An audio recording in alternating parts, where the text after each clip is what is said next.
Hello, and welcome to Healthy California podcast. My name is Linda Brown, and I am the host of Healthy California, where my goal is to help educate you on your daily choices so we all can become healthy. I believe you, your family, your neighbor, and your community are all looking for better ways and simple ways to return to being healthy. Many of you have health issues or have family that's going through tough times that seemingly have no answers. It's frustrating. There are questions about health, environment, foods, exercise, and lifestyle, and it can be all overwhelming. And who do you believe? And where's the science behind it? This podcast will unravel the mystery behind being unhealthy and talk about little things that we can do in our lives to make a positive change in our health from all angles. So to be healthy, we need to have physical health, mental health, environmental health, financial and social health, and of course, spiritual health. Let's answer some of these questions to get healthy. What good is just listening to a podcast? I will give you resources as well, ways to take steps and make positive changes in your life to becoming healthy. This is a journey, not an assignment, so be kind to yourself.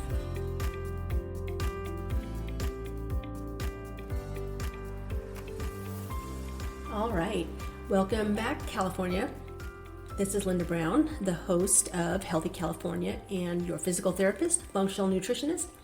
Today is the beginning of the year. And today we are talking about goals. However, a little bit differently than what you might be used to. If you've already set your goals, then that's great. If you have not, then that's great as well. We're going to be doing things a little bit different. Today, I want to help you become the architect of 2026, your 2026.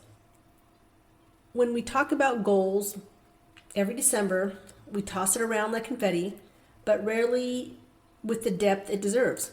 So we're going to get a little bit deeper. This isn't a new year, new you pep talk. We're going to examine our goals through the lens of resilience. We often feel like we have to be strong, we have to bounce back, we have to push through, but rarely are we taught the actual science of resilience, or how to set goals that honor our nervous system, our lived experiences, and our capacity for growth, our capacity for living. For 2026, I'm not asking you to do more. If anything, I'm actually asking you to do less. This episode is about designing a year that doesn't just look good on paper, but feels aligned, sustainable, and deeply supportive of the person you are becoming. In 2026, I'm asking you to be intentional about what you choose to hold, which may mean letting go of the things that you don't want to hold. Focusing on what's important. So let's get to it. What is resilience? And what isn't resilience?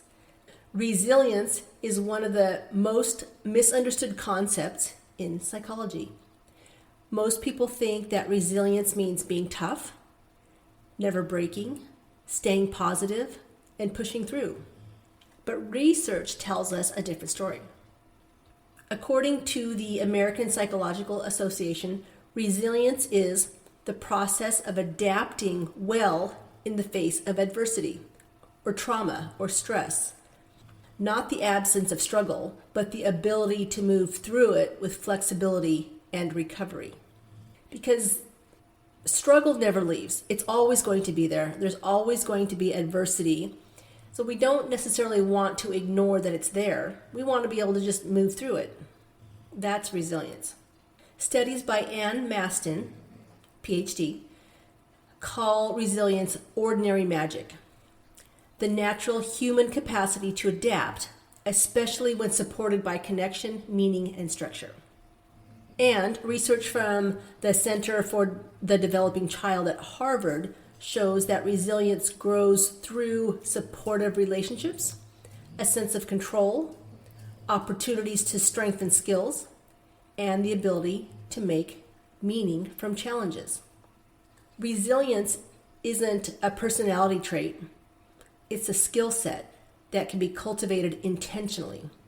So I want you to think about that actually. I'm going to state it again. Resilience isn't a personality trait. It's a skill set that can be cultivated intentionally.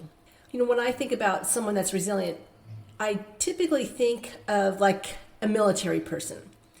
someone who in the face of adversity can just stand tall and not break. But that wasn't always the case for that person. They had to learn that. And it's a skill set that can be cultivated intentionally. That's what we're going to go over today. Let's go over the resilient goal setting for 2026. Traditional goal setting often fails because it assumes linear progress, right? You go from point A to point B. It also assumes we have unlimited bandwidth. We should be able to do anything all the time, no matter what.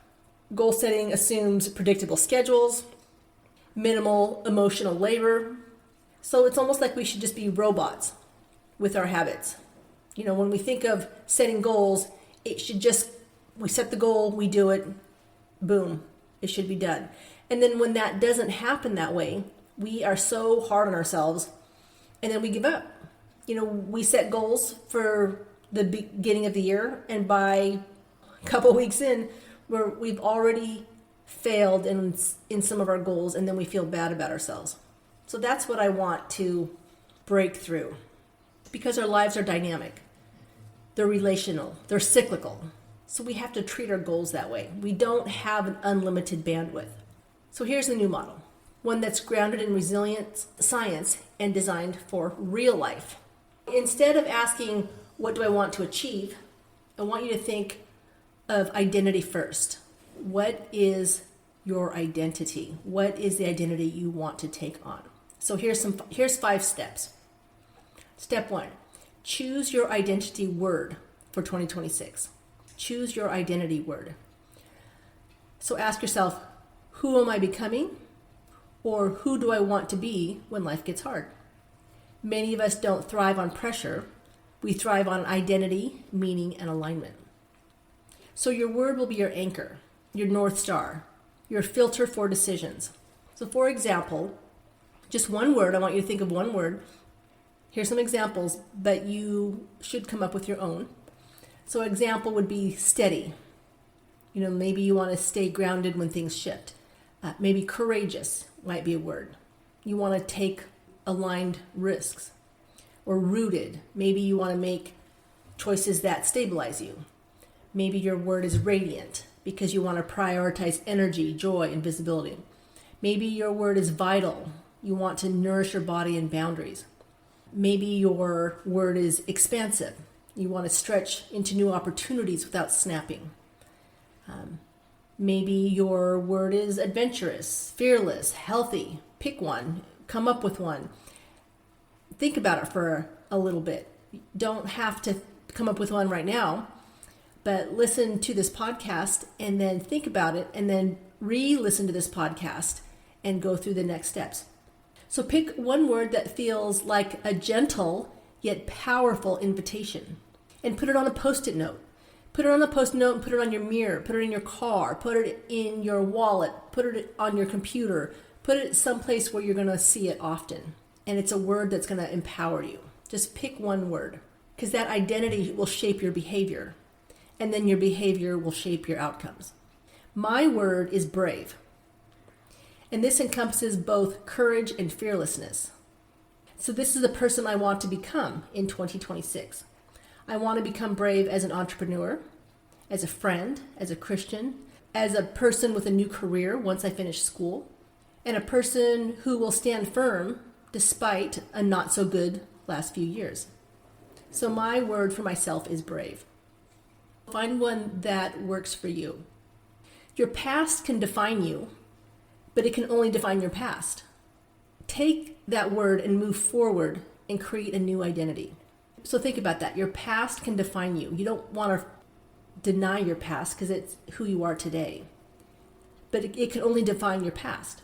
Create a new future. So that's step 1, is to choose an identity word. Step 2, define the behaviors of that identity. So identity is not a vibe, it's a pattern. Let's say your word is adventurous. So then ask yourself, what does an adventurous person do daily? Or how does an adventurous person make decisions? What does an adventurous person say no to? What does an adventurous person say yes to? Define the behaviors of that identity. This is where your goals will begin to take shape. Not from pressure, but from embodiment and self-empowerment. For me, let's say, my word is brave. So for me, a brave person may have a pattern of not procrastinating, because procrastinating is pretty much just delaying success. And for what reason, right? Usually it's fear. So a brave person may not procrastinate. A brave person may not overthink things. A brave person may be the first person in line, may stand tall, maybe something simple as making eye contact, maybe being the first person to say hi and not waiting for someone else to say hi first. There's a lot of different ways you can define the behaviors of your identity. So take a minute to think about it. Take some time to think about it, a day or two, or however long it's going to take. So choose your identity word and then define the behaviors behind that identity. And then step 3, create resilience-aligned goals. What does that mean? Resilience-aligned goals. So we don't need to make bigger goals. We actually need to make smaller steps, or like little micro habits or micro routines that fit into real life so that your identity can shine. So what does that mean? So these goals may support your nervous system. Typically, when I'm talking about supporting your nervous system, I'm talking about rest and digest, and I'm talking about the rest part of that rest and digest. So you need to rest, digest, and recover. So that's what I mean by supporting your nervous system. And we know that when stress is down, your body is healthier. Also, these goals honor your bandwidth. You can't always be a yes person. There's only so much capacity you have in your life. So I want you to honor, with these goals, I want you to honor your bandwidth and make positive goals with a positive mindset. So what I mean by that is, if your goal is to go on a trip, then don't make your goals by saying, I'm not going to spend money, I'm not going to go out to dinner. Those goals are I'm not. And that makes it hard to take. So instead, your goal may be, I'm going to put some money aside first, and then whatever I have left over, I will go out to dinner, I will have fun, I will do whatever I'm going to do. If your goal is to go on a trip, put the money aside first, and then use the rest of it to do what you will, whatever it is your habit is. That way you're not constantly thinking about all the things you can't do. You're just putting money aside and you're thinking about the things you can do. Another goal may be, we're thinking about the beginning of the year. So everyone always makes a weight loss goal. So let's say I want to lose 20 pounds. Well, that's very broad, and it's a difficult goal.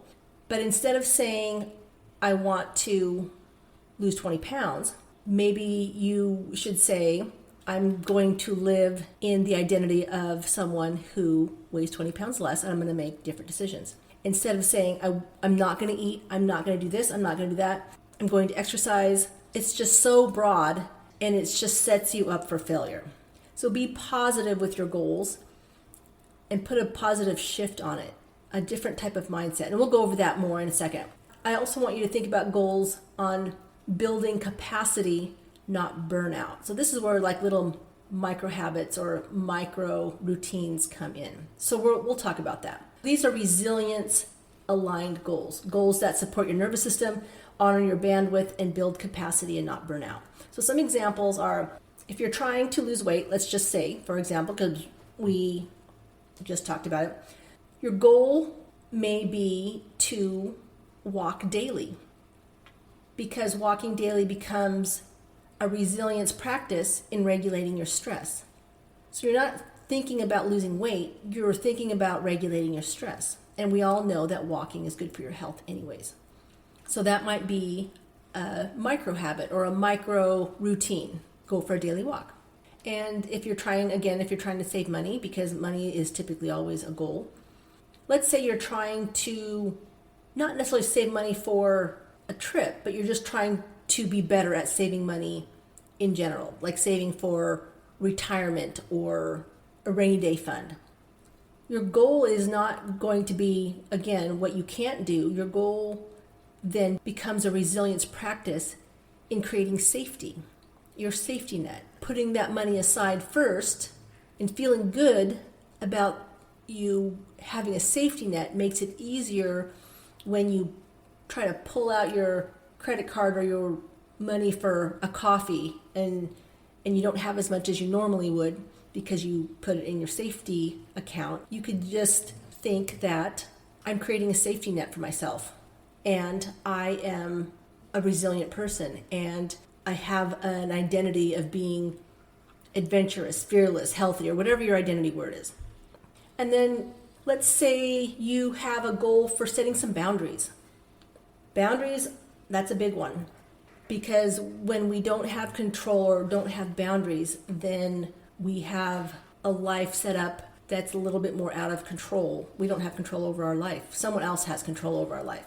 When you set boundaries, your resilience part of this is self-protection. You're building a resilience practice in self-protection. So maybe your phrase that you can just say to people is, I'm at my capacity for that today.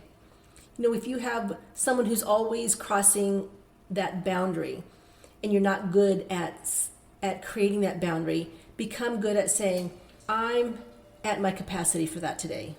Maybe come back to me tomorrow. Because everyone has a different boundary for different things.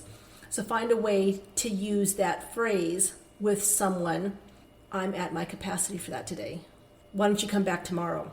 And then they'll come back tomorrow and you're going to be at capacity again. And they'll come back again. Eventually, they're just not going to come back. And maybe that's just an easier way. I'm just at my capacity for that today. That's step 3. Create resilience-aligned goals. And step number 4.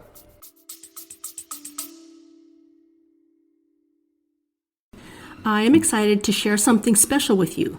This January, I'm launching a 4-week program designed to support your momentum and help you step into 2026 with confidence, clarity, and tools that truly make a difference. You'll learn simple, sustainable lifestyle practices that you can carry with you for life. Practices that create real change without overwhelming you. In addition, I will be available on a weekly live group call with you to answer any questions, encourage you, and create a community of people just like you to start building healthy habits. If you feel called to join me, just click the link in the show notes or visit heal-throughfood.com to get started. I'd love to walk this next chapter with you. Now let's get back to the show. Build those routines, resilience routines. When I'm thinking about routines, I'm talking short routines. We don't want to add one more thing to your to-do list. I'm talking about building a 10-minute routine, resilience routine that's 10 minutes. If you can't find 10 minutes for your resilience routine, then you need to take something off your calendar. You are at capacity. I'm telling you that right now. If you can't find 10 minutes, you are at capacity. So build a resilience routine. What might that look like? Maybe 10 minutes in the morning for grounding, reflection, journaling, maybe breath work, maybe read 10 pages, maybe walk outside and get the morning sunshine into your eyes, maybe prep one nourishing meal a day. Not buy it, but prep it. Find a resilience routine and just start making that a daily routine, just 10 minutes. And this is something you're doing for yourself. Maybe you're going to have to cut out 10 minutes that you wake up and you grab your phone and you start scrolling. Maybe you have to cut that out. Maybe cutting out, waking up and turning the news on and standing in front of the TV while you wake up. Maybe you have to cut that out. Maybe instead of making your cup of coffee and drinking your cup of coffee, you can take that cup of coffee and do a little walk around your house for 10 minutes. Just something that starts building a routine that gets you out of your other habits. Find time to spend 10 minutes for yourself and start building that resilience routine. It's really important because micro goals or micro routines, they compound, and these routines become your anchor when life gets chaotic. They build your identity. They create momentum without burnout. They're really important. Don't cut these out of your day. Cut something else out of your day to prioritize your resilience routine. So that's step 4, resilience routines. Step 5, the final step, is build a support ecosystem. Not just a community of people, a whole ecosystem. So resilience grows in community, not isolation. But a support ecosystem not only includes people like family, friends, co-workers, maybe church members, but it also includes tools. Tools not like a hammer and nail, tools like what maybe a counselor gave you as a tool, maybe a book, maybe something you learned in a book, maybe something you've learned from a teacher or a podcast, different tools to support your ecosystem. Also, a support ecosystem may include your environment. So have an environment that is welcoming, have an environment that is free of clutter, maybe soft music, maybe good lighting. I mentioned clutter, and I'm going to bring it up again because a cluttered environment equals a cluttered brain. In a cluttered environment, there's always something to look at, something to do, and it's a constant reminder of things that you haven't gotten to yet. If you have a cluttered environment, try to declutter it. I'm not adding that to your to-do list, but create a supportive ecosystem, and that just would mean get yourself in a spot in your house or at work or outside that is a supportive ecosystem. And then boundaries. Part of your supportive ecosystem is boundaries. We just talked about boundaries. So boundaries aren't for others. You're not setting boundaries for others to not cross. You're setting a boundary for yourself. Your boundary is what are you going to tolerate or not tolerate, and find your capacity. And if you don't have the capacity, say it out loud. I don't have the capacity for that. So find your boundary and set your boundaries. Find your capacity and set your capacity. And then we can call that a boundary. Other supportive ecosystems are rituals, habits, routines, accountability structures. So start building all that. Build a support ecosystem, not just a plan, but start building your environment around you. And then ask yourself, who supports the person I'm becoming? Not who supports me right now, but the person I'm going to be in the future. Who is going to support that person? The person I'm becoming, and not the person that I am in the future, because it's a journey to get there. Who is going to support that? And what systems make this easier? And a system is a series of micro habits or routines.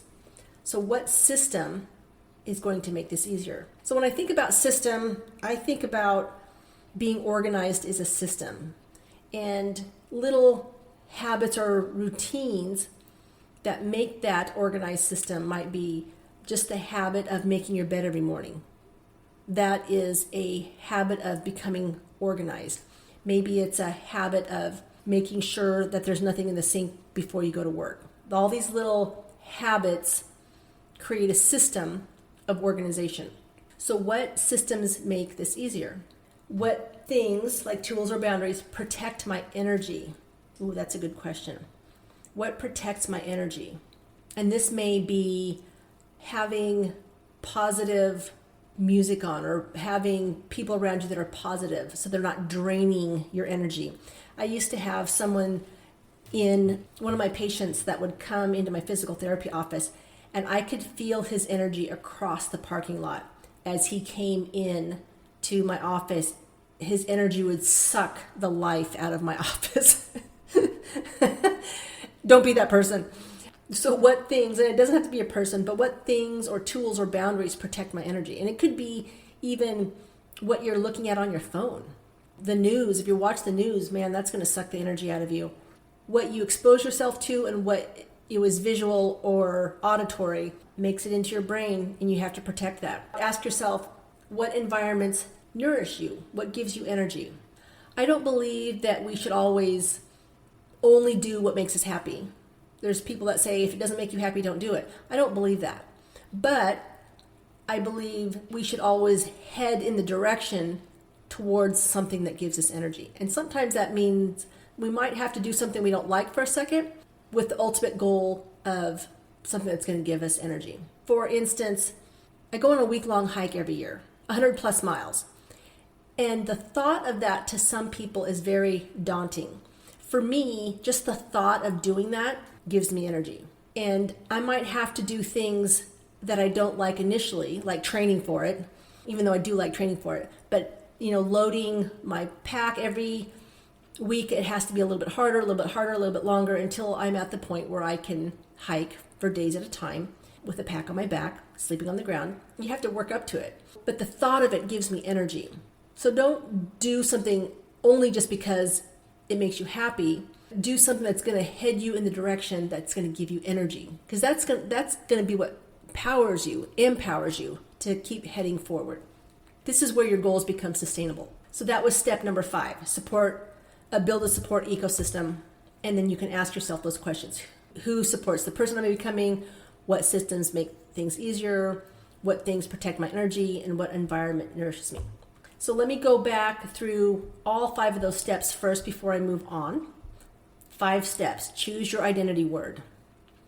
Define the behavior of that identity. Create resilience-aligned goals. Build your resilience routines. And then build a support ecosystem. The resilience approach for 2026. We're cyclical. Life is cyclical. Goals should also be cyclical. You don't have to do it all at once. You don't have to do it all in January and then be good at it by February so that you can continue on for the rest of your life. I think a lot of people have this misunderstanding that we should set goals. We should just be able to do it. If we set the right goals, we should just be able to do it. And then by February, we're headed down that road of a good life because we had that perfect goal and it's just going to be that easy. And then you don't have to work at it for the rest of the year. I don't think you think that is the case. I think years and years and years of being on this earth and making goals every year, I don't think that has ever really worked for most people. So instead of planning the whole year, just plan for seasons, because our life goes through seasons and every season changes. So those changes is what builds resilience. Plan for seasons. Season 1, let's just say, the spring season. That might be a stabilizing season, January through March. So focus on grounding. Focus on the nervous system regulation. Ask yourself, what helps me feel safe and steady? This is your warming up season. So this may be where you focus on breath works and walks and journaling. Again, we don't have to do everything all at once. We're just trying to create these little micro routines, micro habits. So maybe just for this spring season, January, February, and March, do your warm-up season, breath works, walks, journaling. It doesn't have to be that. Find something that is going to work for you and just focus on that for that season. And then season 2, the spring season, I think the first season was winter season. The spring season, or April, May, June, maybe focus on skill building. This is where you're going to take action, maybe build momentum and confidence. And then maybe ask yourself, what am I ready to practice? So maybe this is where you practice your boundaries. Maybe this is where you start your daily meal prep. Focus on skill building. Again, we're not doing everything all at once. And then the summer season, season 3, July, August, September. Maybe this is where you focus on expansion, and visibility, creativity, courage. And then ask yourself, where am I ready to grow? Maybe this is where you declutter. Maybe this is where you find your environmental support, your support system. This is where you start to shine. You're not going to think about starting to shine right now because you think you're going to shine, and then 2 weeks out, you're feeling bad because you weren't as routine as you thought you would be. And then you're hard on yourself. So don't be so hard on yourself. And then season 4, that autumn season, October, November, December, maybe focus on reflection. Focus on the year that passed. Refinement. Maybe you're going to refine the things that you need to refine, recalibrate, celebrate. Again, you're not expecting to be perfect, so this is the time you're going to reflect and refine, recalibrate. And you might ask yourself, what wisdom am I going to carry forward? And this is where you harvest the year's wisdom. The seasonal approach honors your natural cycles of resilience, so it stabilizes, strengthens, and stretches and integrates. It also removes the pressure to get it all right in January. When you think about reflection, I want you to close your eyes if you're at a place where you can close your eyes, and imagine it's December 2026 and you're sitting somewhere peaceful, maybe your kitchen table, maybe a couch, maybe outside in your favorite lawn chair, and you're looking back at the year and you feel proud, not because you did everything perfectly, but because you lived intentionally and with resilience. When you're reflecting, ask yourself, what challenges did I navigate with more grace? Maybe it was time management, maybe it was stress, maybe you navigated your calendar with grace, maybe you got rid of some things. And then ask yourself, where did I surprise myself? Maybe it's, what did I do for the first time? Maybe you had some first time things. What did I delegate? What did I release control of? Where did I decrease spending? So where did you surprise yourself? And then ask, what did you release? Maybe you released control. Maybe you released past trauma. Maybe you forgave someone. Maybe you forgave yourself. And then ask yourself, what did I reclaim? Did you reclaim some time? Did you reclaim some energy? Did you reclaim some health? Maybe you reclaimed your voice. Maybe you reclaimed your courage. And then ask, what did I learn about my strength? What did you learn about your strength? You survived 1 year, so you know that you can survive. How will you choose to enter the next year? For me, when I reflected on last year, my reflection included that last year was a shedding period for me. I'm getting rid of some things from my past and using my new brave identity to create a new identity and get out of the old habits. So I'm not stuck in that past. I'm creating new habits for a braver identity. So I considered last year a shedding period. I'm getting rid of all the things that no longer serve me. So find that new version of yourself and let that version of you speak. And you know exactly what you need to do. So how do we start? Let's figure out how do we just start? So here's your simple 24-hour resilience plan. Choose your identity word, your resilient identity word, write it down, put it somewhere visible, pick 3 micro habits that support your nervous system, and they should not be more than 10 minutes. And remember, those micro habits could just be breathing, it could be reading, it could be journaling, it could be praying. So pick 3 micro habits, identify one boundary that protects your energy, something that you will no longer carry into the next year. Maybe you'll be better at saying no. That's what my new boundary is I will be better at saying no. Choose one person that will support you in your new identity, and choose one thing in your environment that will support you.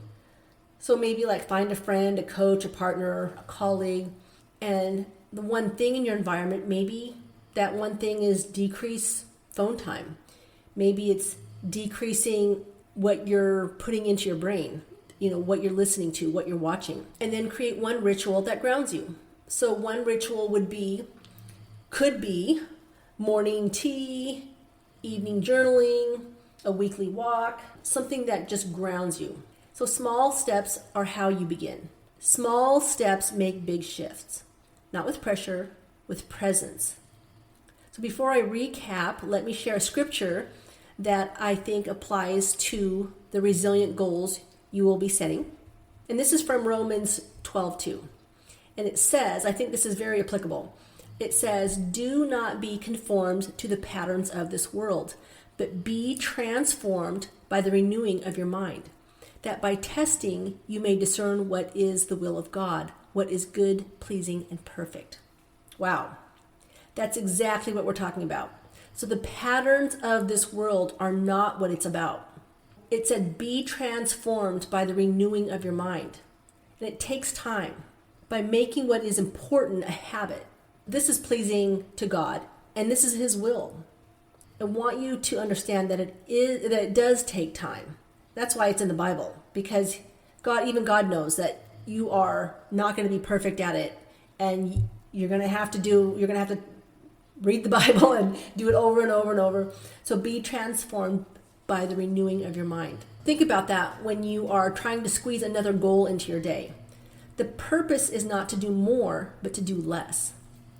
Do what's important, and not what's important to the world, but what's important to you. To finish this off, let's think about resilience.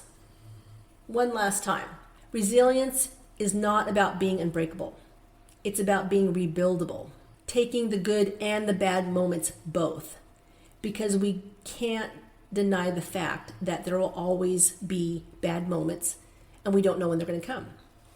So it's taking the good moments and the bad moments both. This next year is your year to design a life with intention that supports your strength, honors your humanity, honors your capacity, and expands that capacity for joy, courage, and resilience.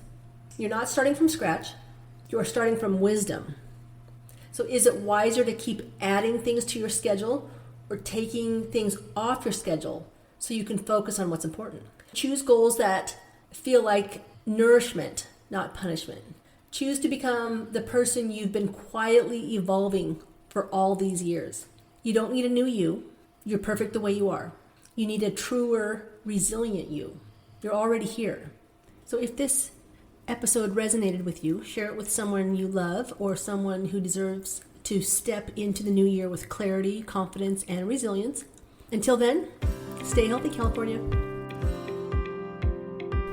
Thank you for joining me today. I hope you learned something new. Health care and treatment should focus on being proactive and preventative, emphasizing the importance of addressing the root cause of a disease or illness. While the U.S. has an excellent trauma medicine system, helping patients when problems arise, our goals should be to prevent disease before they happen. That's why this podcast is so important to me. If you're needing further guidance or have questions on a particular matter, you can find my contact information in the show notes, where you can set up a 15-minute consultation. I also recommend you adding a functional nutritionist, a functional medicine practitioner, and a physical therapist to your healthcare team. This podcast reflects my personal opinions based on extensive research and education. It is not intended for medical diagnosis or treatment and should never replace the advice from your doctor or other healthcare professionals. To continue providing this free information, I rely on your support. Follow, subscribe, like, and share this podcast with your family and friends, or on social media. Don't forget to turn on your notifications to stay updated whenever I have a new episode released. Educating you and empowering you to take back your health is my ultimate goal. By gathering knowledge and implementing small but impactful changes, you can reclaim your well-being. This is a journey, not a quick fix, so be kind to yourself, and I'll be there to help. You got this.